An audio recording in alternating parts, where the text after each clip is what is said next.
Անվտանգություն, տնտեսություն, ռեֆորմներ։ Սա կարգախոս չէ, սա Հայաստանի նոր ուղեգիծն է։ Այլևս ժամանակ չկա խոսքի, ճառի ու կիսաքայլերի։ Պետությունը կամ կդառնա ուժեղ, արդիական, ֆունկցիոնալ, կամ կմնա որպես բեռ իր քաղաքացու ուսերին։ Տարիներ շարունակ հարկային եկամուտներն աճել են, բայց տնտեսությունը ոչ։ Բյուջեն լցվում է բանկերից, ծխախոտից, հանքերից, ներմուծողներից, արտահանողներից, արդյունքում ոչ մի բեկում, ոչ մի տեխնոլոգիա, ոչ մի ապագա։ Հայտարարված թվերն իրականում չեն խոսում զարգացման մասին, այլ դրա բացակայության։ Հայաստանը դարձել է ներմուծման ու վերավաճառքի հանգույց, բայց մենք պետք է լինենք արտադրող, նորարար,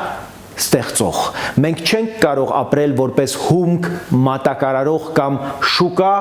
ուրիշների տնտեսությունների համար։ Հայաստանը պետք է դառնա ինժեներական, տեխնոլոգիական, արհեստական բանականությամբ զինված պետություն, ոչ թե ծրագրավորող, արտահանող, այլ տեխնոլոգիա արտադրող երկիր, ոչ թե դիտարկվող երկիր, այլ տիեզերք վերահսկող։ Պետք է արձակել մեր սեփական արբանյակները, կառուցել ավտոմատ գործարաններ, ստեղծել էներգետիկ անկախություն, զարգացնել հողմային, արևային միջուկային պաշարները։